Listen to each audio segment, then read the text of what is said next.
Talim kita hari ini masih perkara mazhab bab 2 ya. Apa itu mazhab ya? Lanjutan talim kemarin.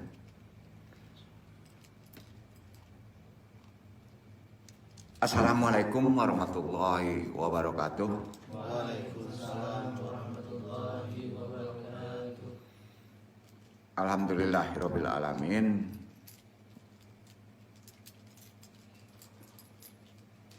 Allahumma sholli wa sallim wa barik ala sayyidina Muhammadin wa ala alihi wa baitihi dzurriyyati ajmain. Sama-sama seperti biasa sebelum taklim kita sholawat istighfar kepada Allah. Ya, diikuti sama-sama hadirin. Lurus niat ridha Allah. Asyhadu alla ilaha illallah wa asyhadu anna Muhammadur Rasulullah. Asyhadu an la ilaha illallah wa asyhadu anna Muhammadar Rasulullah. Allahumma sholli ala sayyidina Muhammadin nabi ummi wa ala alihi wa sahbihi wa sallim. Allahumma sholli ala sayyidina Muhammadin nabi ummi wa ala alihi wa sahbihi wa sallim. Astaghfirullahal ghafurur rahim. Astaghfirullahaladzim. Astaghfirullahal ghafurur rahim. Astaghfirullahaladzim. Astaghfirullahal ghafurur rahim. Astaghfirullahaladzim. Ilahi Ilahi anta maksudi anta maksudi wariddoka matlubi wariddoka matlubi atini atini mahabbataka mahabbataka wa ma'rifataka. wa ma'rifataka. Zikir jahar, tarik dari bawah ke atas kanan, punjamkan ke hati. La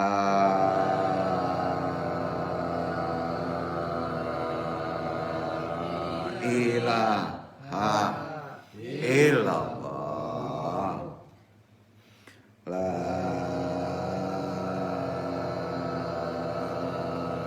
ilaha illallah. La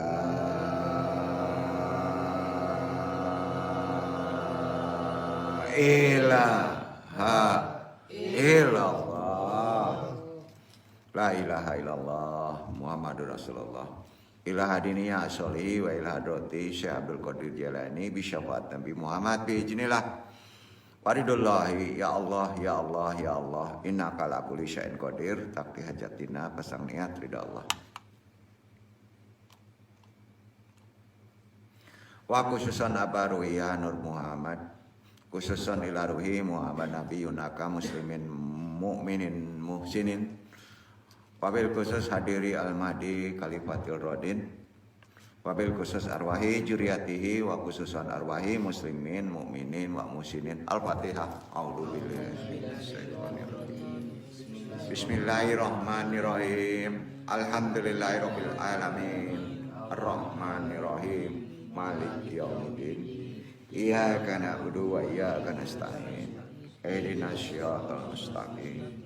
Siratal ladzina an'amta 'alaihim ghairil maghdubi 'alaihim waladdallin.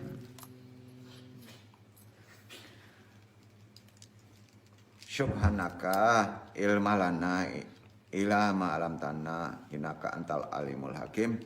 Rabbi syari sadri wa yassiri amri wahlul 'uqdatam min lisani yafqahu qauli. Ya Allah, ya Rabbku, lapangkanlah untukku dadaku, mudahkanlah untukku urusanku, uraikanlah simpul pengikat lisanku, baik pentaklim maupun yang ditalimi, agar mereka bisa memahami taklim ini dan Allah meridhoi. Amin amin ya rabbal alamin.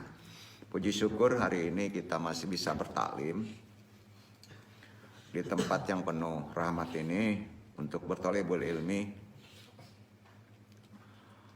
Hadirin jemaah ikhwan akhwat ya jemaah rahimakumullah, baik yang mengaji secara talaki maupun yang tidak langsung melalui medsos, semuanya rahimakumullah.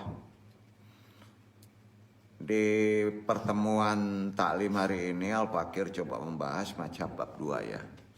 Kemarin sudah kita bahas pemahaman-pemahaman, ada perbedaan nih ya. Ada istilah mazhab, ada istilah syanad ya. Ada istilah nasab. Ya. Ini penting kita pahami kalau mazhab itu sifatnya semuanya kan ke usul.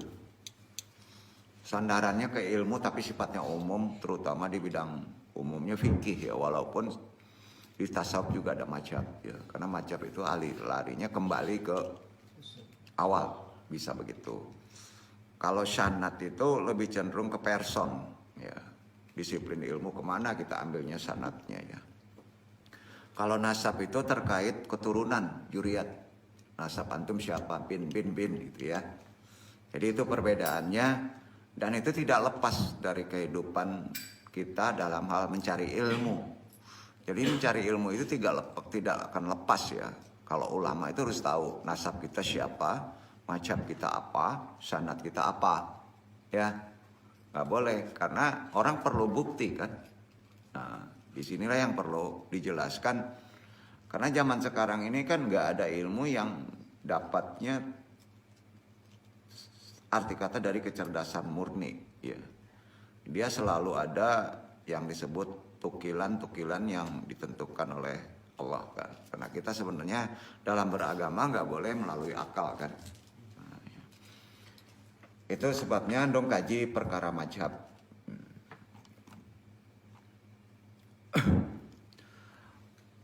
Mazhab sama kita ketahui ada 4 secara garis besar, kemarin udah dibahas. Itu yang populer, yang terkenal. Ya, dari mazhab-mazhab yang jumlahnya sekarang malah bertambah ya. Yang 4 itu yang terkenal tersebar di seluruh dunia itu yang 4 itu. Ada Imam Abu Hanifah. Kemarin sudah dijelaskan tokohnya Abu Hanifah An-Nu'man namanya ya. Pengikutnya namanya Al-Hanafiyah. Ya. Hanafiyah. Kemudian ada mazhab Imam Malik bin Anas. Pengikutnya siapa? Malikiyah. Ya. Di sini Malikiyah ya. Syafi'iyah ya. Kemudian Imam Al-Syafi'i pengikutnya Asy-Syafi'iyah gitu ya. Pengikut Syafi'i gitu. Enggak Syafi'iyah ya. Ada mazhab Ahmad bin Hanbal. Nah, pengikutnya Hanbaliyah ya. Nah, menurut peneliti ini Andung survei kan, kita kan mesti ada statistik ya. Andung juga ingin survei tapi di langit gitu.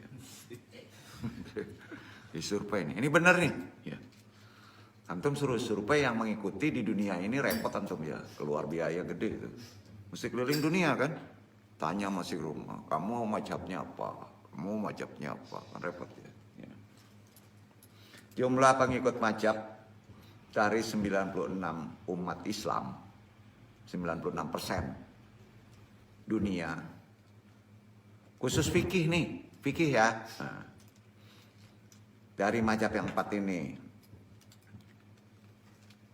Mazhab Abu Hanifah itu 48% dari 96%. Mazhabnya apa? Hanafiyah. Ya. Ini banyak juga ya. Berapa persen, Pak? 48%. Kemudian Imam Malik 28% dari 96% khusus fikih. Ya. Nah kalau ditanya nanti kalau misalnya dibuat dari mana antum tahu? Ya gitu ya. Ada yang bisa jawab?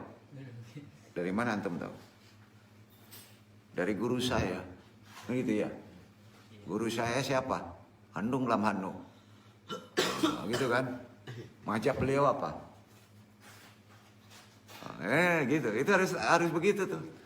Zaman sekarang harus begitu kan?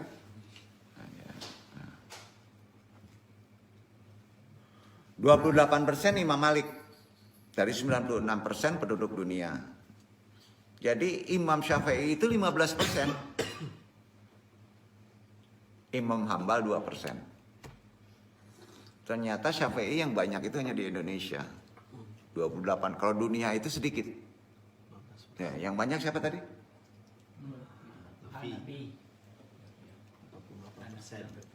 Yang 48%. Abu Hanifah, Hanafiyah. Sudah itu Imam Malik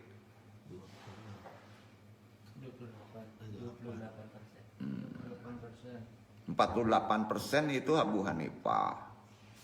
Imam Malik 28%, Syafi'i 15%, Hambali 2%. Ya. Jadi variasi bermadzhab itu begitu. Ya. Jadi para pengikut mazhab dalam bidang akidah, kalau akidahnya nih melahirkan para teolog, ya, seperti Imam Al-Asy'ari, ya. Nah, jadi akidah tauhid kita Asy'ari. Ya. Dari mana Imam Asy'ari bermadzhab itu? Abu Hasan Al-Asy'ari itu. Awalnya pengikut mazhab Syafi'i. Ya. Awalnya, kemudian dia membuat mazhab baru. Ya. Banyak dibolehkan bahkan diizinkan tuh. Ya. Tapi bidangnya fikih nih khususnya. Di tauhid teolog itu dari Asy'ariyah kita, Asy'wajah.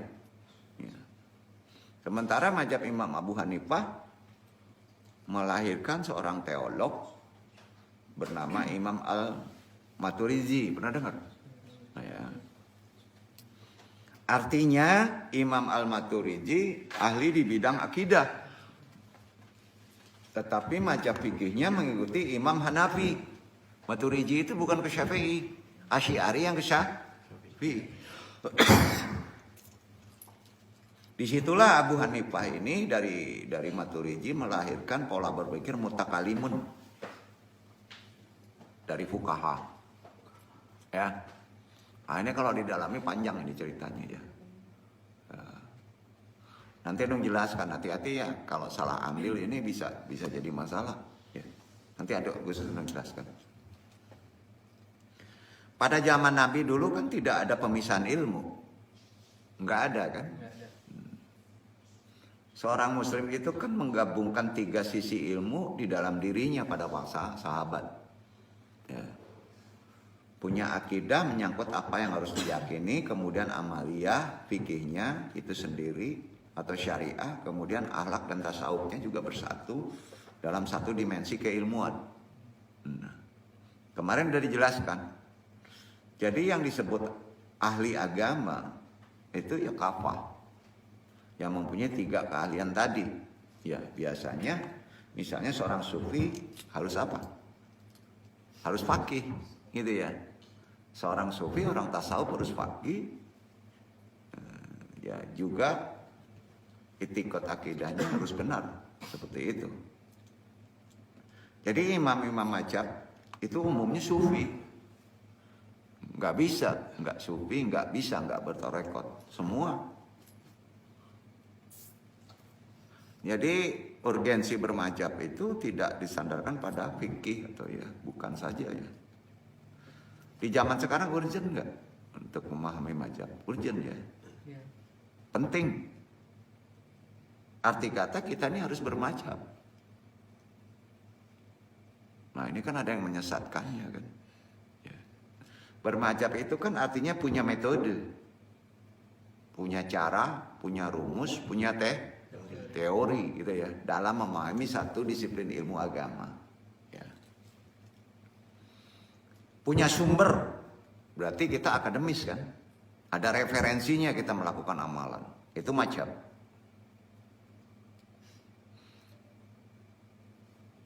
Di barat, negeri barat maupun negeri timur abad keempat sampai sekarang semuanya sudah mengikuti mazhab ya. Ya. Yang ada. Jadi bukti tulisan-tulisan kitab-kitab Imam Mazhab itu memang sudah terbukukan. Kitab-kitabnya menjadi pedoman yang umumnya diikuti berdasarkan persentase tadi itu. Ya. Di berbagai negara itu. Jadi penting sekali untuk mengikuti mazhab ya. Nah di kita ini kan kadang-kala membebek. apa kata guru gitu. Ya. Enggak, kita harus melakukan observasi juga. Kenapa guru kita bermadzhab itu gitu ya. Ya. Karena tidak semua orang mampu menciptakan madzhab ya. Nah, ya. Syarat menciptakan madzhab berat Pak. Di samping cerdas, faqih, ya, wali, intelektualnya, daya ingatnya, paham hadis, ya, tafsir. Jadi tidak semua orang mampu melakukan ijtihad seperti itu zaman sekarang. Ya. Maka para ahli seperti dalam kitab karya Al-Hasyabalah menjelaskan makhluk itu kan dibagi menjadi dua. Zaman sekarang terbagi dua secara intelektual akademis ya.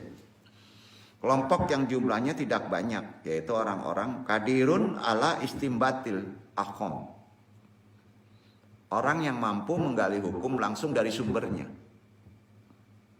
Ya, apakah Iwan yang kuliah di UIN ini qadirun ala istimbatil ahkam? Nah, langsung bisa, nggak perlu pakai madzhab, nggak perlu, langsung bisa dapat Quran, dapat hukum, hadis dapat hukum. Berat ya, berat.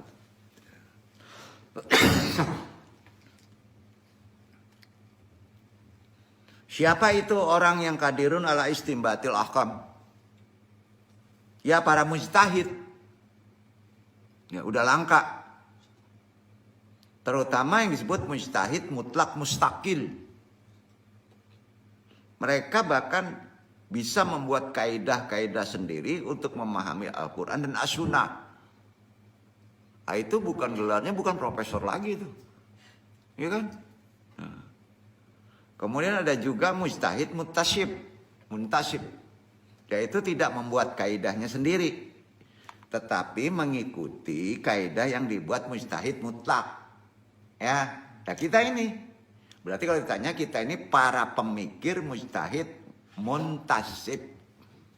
Apa namanya? Muntasib. Tidak membuat kaidah kita sendiri, aturan sendiri, tetapi mengikuti kaidah yang dibuat oleh mujtahid mutlak mustaqil. Dalam khusus formulasinya di hukum. Ya. Ini mengistibatkan hukum. Itu kelompok orang yang mampu menggali hukum dari sumbernya. Nah, jadi kelompok yang pertama begitu, kelompok yang kedua ajijun ala istimbatil ahkam. Orang awam. Jadi kalau kita ini langsung mujtahid nggak mungkin. Setidaknya kita ngikuti mujtahid, berarti bermadzhab. Itu udah keren. Ya. Kita mendalami mazhab itu. Antum ini udah ke situ tuh. Ya. Karena mengkali ilmu mazhab ya. Nah, yang anda nggak suka itu kan ajijun ala mustambihil ahkam. Orang awam, orang yang tidak mampu menggali sendiri hukum di sumber Al-Quran dan Sunnah, tapi nggak mau bertanya.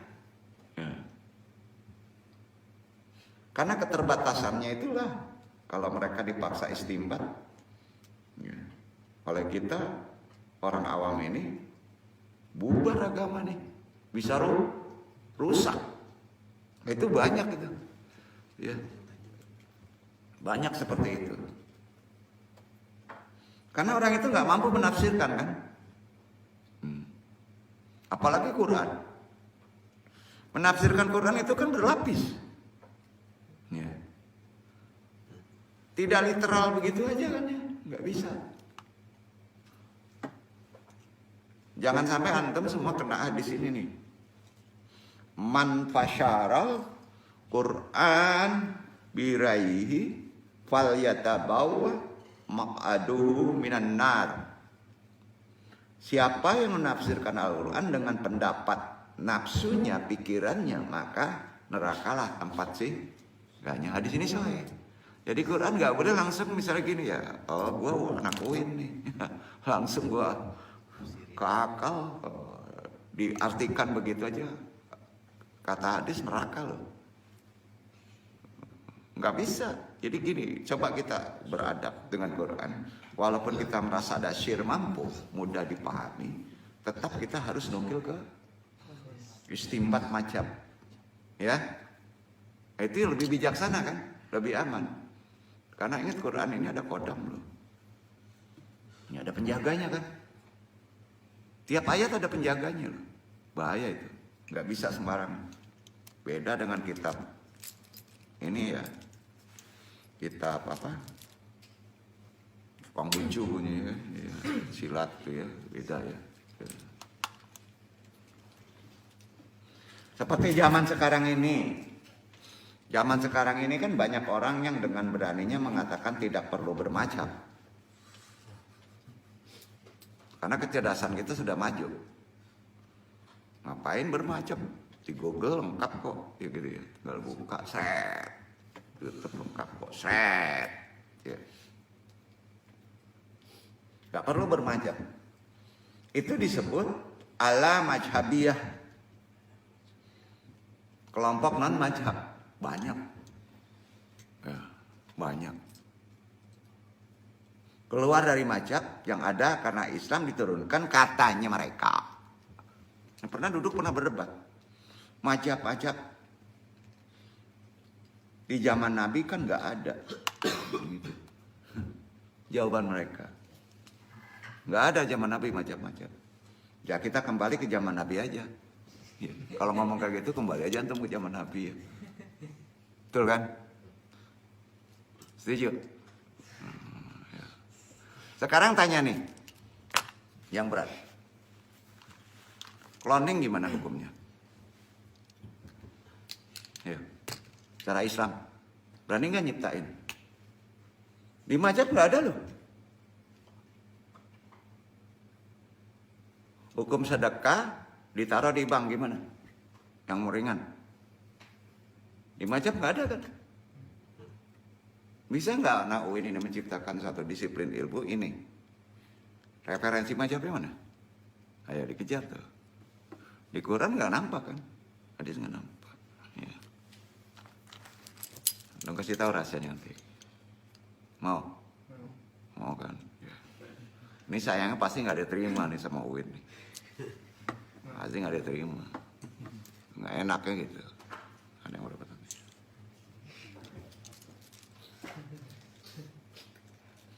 Karena banyak orang pintar gini kan, zaman Nabi kan nggak ada mazhab, ya. Nggak perlu mazhab. Manusia kan berkembang tambah cerdas, ya udah. Kalau nggak ada mazhab balik aja ke zaman Nabi antum mundur, itu ya.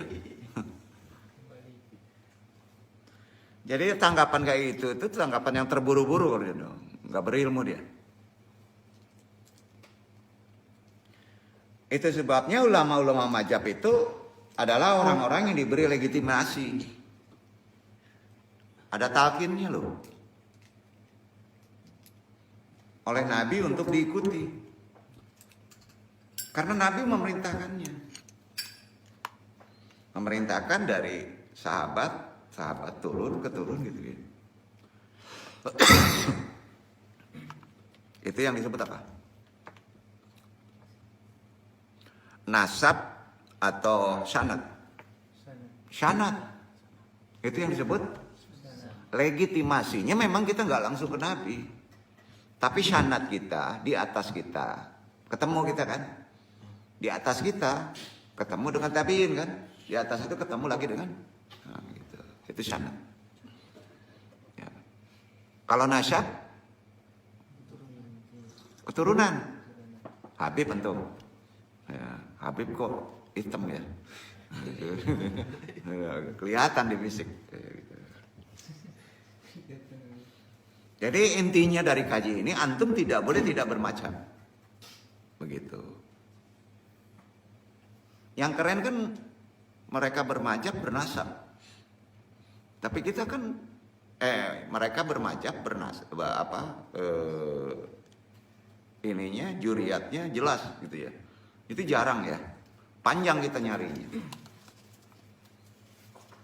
Jadi orang yang ulama-ulama mazhab itu ada legitimasinya, ada buktinya.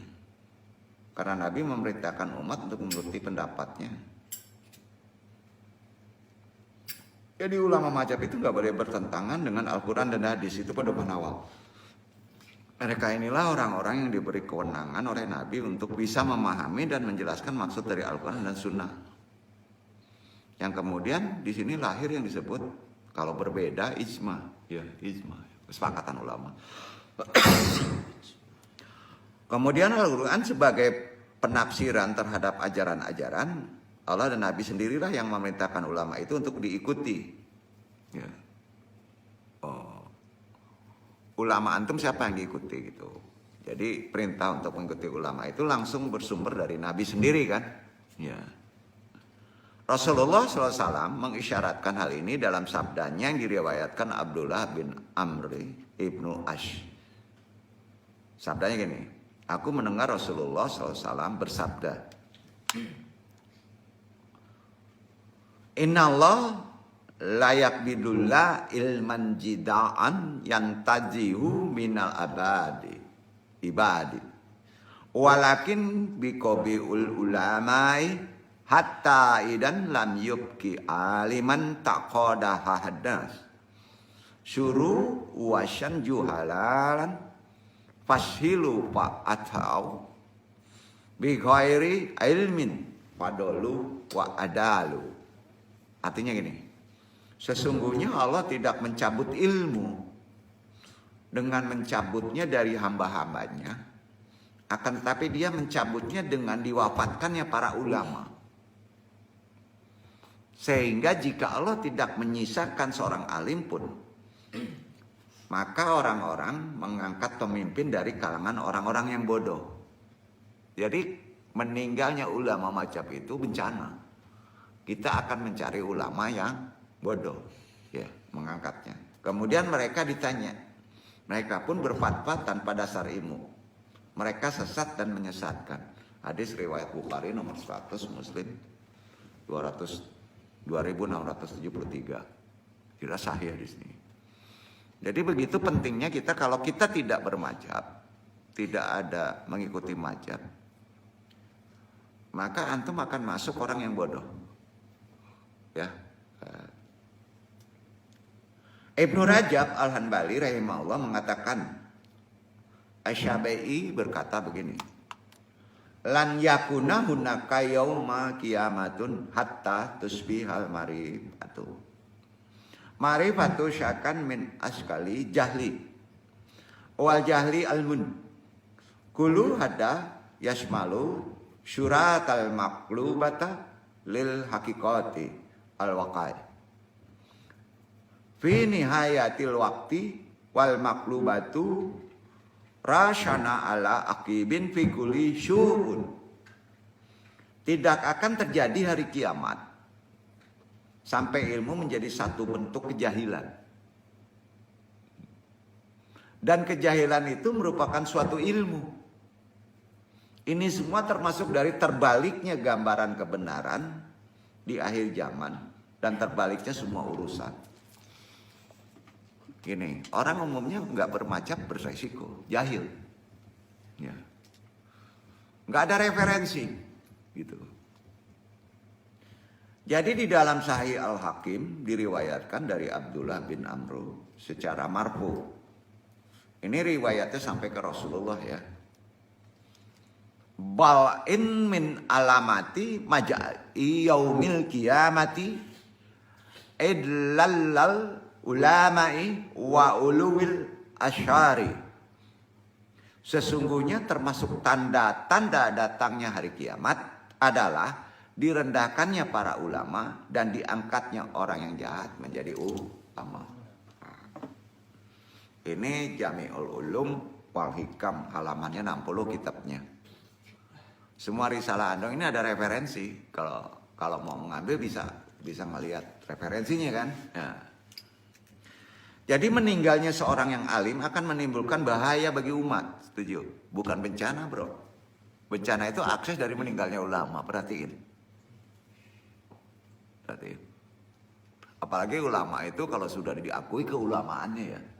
Bukan ke ulama 1000 umat, bukan. 1000 viral, bukan ya. Bukan itu. Jadi Keadaan ini menunjukkan keberadaan ulama di tengah kaum muslimin akan mendatangkan rahmat dan barokah kan? Iya kan? Kalau ulama itu meninggal, rahmat dan barokah hilang kan? Nah, dari Allah Subhanahu wa taala tentunya. Terlebih Rasulullah SAW mengistilahkan mereka dalam sebuah sabdanya begini. Mafati lil khairi wa makhali kulli syari. Sebagai kunci-kunci untuk pembuka segala kebaikan dan sebagai penutup segala bentuk kejahatan ulama tadi. Kita mengetahui bagaimana kedudukan mereka dalam kehidupan kaum muslim dan dalam perjalanan kaum muslim menuju roh mereka. Semua ini disebabkan mereka sebagai satu-satunya pewaris nabi kan. Sedangkan para nabi tidak mewariskan sesuatu melainkan apa? Ilmu. Iya kan? Nabi mewariskan ilmu, bedah Quran, curai Quran, tafsir Quran, hadis. Ya.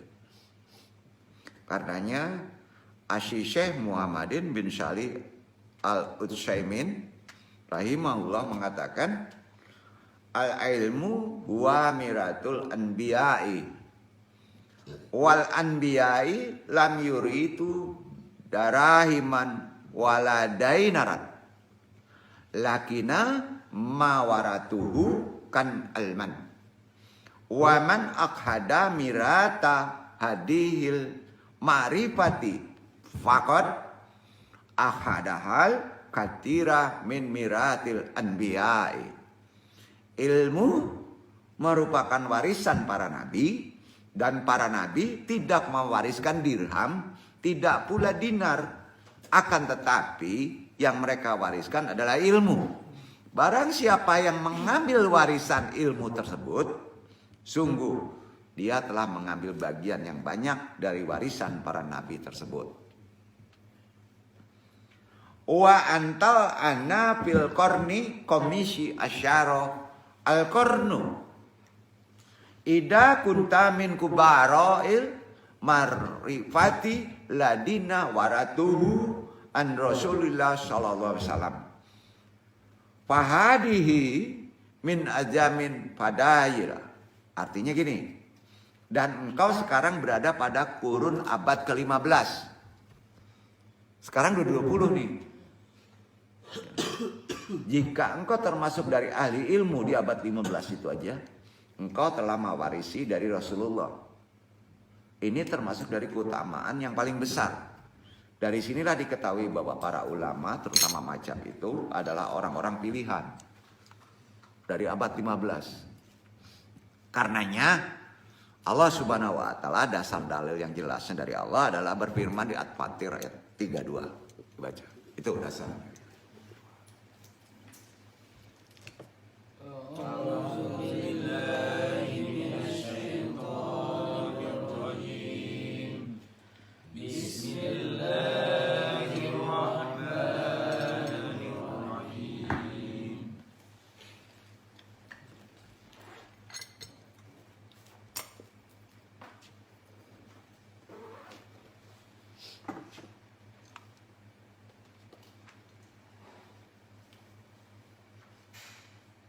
Summa aurasna.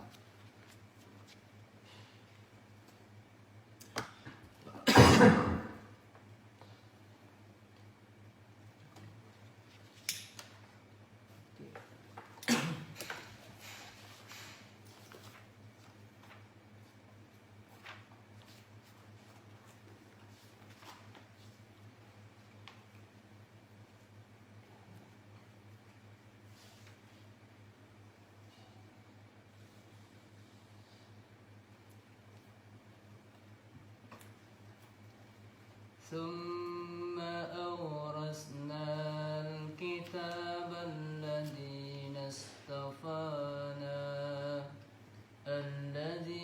اصطفانا من عبادنا فمنهم ظالم لنفسه ومنهم معتدر ومنهم سابق بالخيرات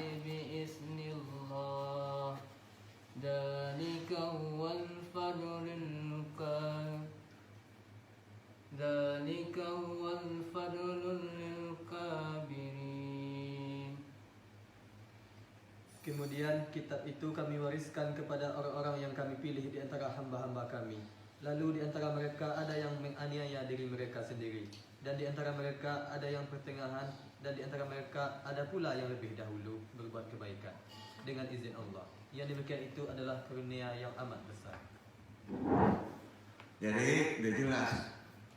Di sini kan larinya ke Majap. Ya. Jadi Majap itu kitab suci kan sumbernya Quran. Ya. Kami bariskan kepada orang yang kami pilih ya. Ya Anda mesti ambil itu. Jadi Anda dengan begitu harus bermacam. Lalu di antara mereka ada yang menjolimi, udah mulai kan? Nggak perlu macam. Nah, itu menjolimi diri sendiri. Karena merasa dia pintar, ya, karena zaman Nabi nggak ada macam. Padahal di Quran ini perintah untuk bermacam ada. Ya. Sampai-sampai Ibnu Katsir rahimahullah menyatakan begini. Dari tafsir tadi Allah Subhanahu wa taala beliau menafsirkannya. Sama najalu man yu'alilul kitab al-azima tabiri tidak. Lil kutubis syaraqati. Ayyina dina aktarnahu min ibadinahu min hada syafi. Kemudian kami menjadikan orang-orang yang menegakkan mengamalkan Alkitab Al-Quran diamalkan yang agung sebagai pemenang terhadap kitab-kitab yang terdahulu, yaitu orang-orang yang kami pilih. Bersyukur untuk masih mendalami macam. Di antara hamba-hamba kami, mereka adalah dari umat ini. Itu tafsir Ibnu Katsir bab 3 halaman 477. Karenanya Al-Habib Ibnu Hajar rahimahullah mengatakan ayat ini sebagai syahid. Ayat yang tadi itu syahid. Syahid itu pemuat pengertiannya. Yaitu Quran surah Fatir 32 ya, sebagai pemuat dari hadis syahid Rasulullah. Ya. Yang berbunyi al-ulama wa syatil anbiya. Apa itu? Ulama adalah pewaris para nabi. Ulama mana? Ulama yang bermacam sekali. Sudah ya? Karena itu yang mewaris. Apakah ulama sama? Beda-beda. Ada ulama di masjid. Ternyata ulama bermacam. Kalau sudah warisan itu bermacam. Marjah itu bersama. Ya, itu ada lagi finasinya. Boleh aja kalau antum misalnya merasa mampu dan ada kebaikan diri antum menciptakan macam ya, misalnya macam al-ibani, ibani ya, macam fauji ya, fauji, boleh ya. Asyari kan juga baik, asyari, ya boleh.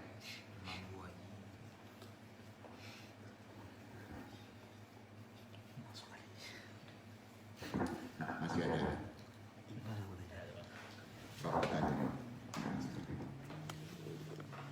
Jemaah 20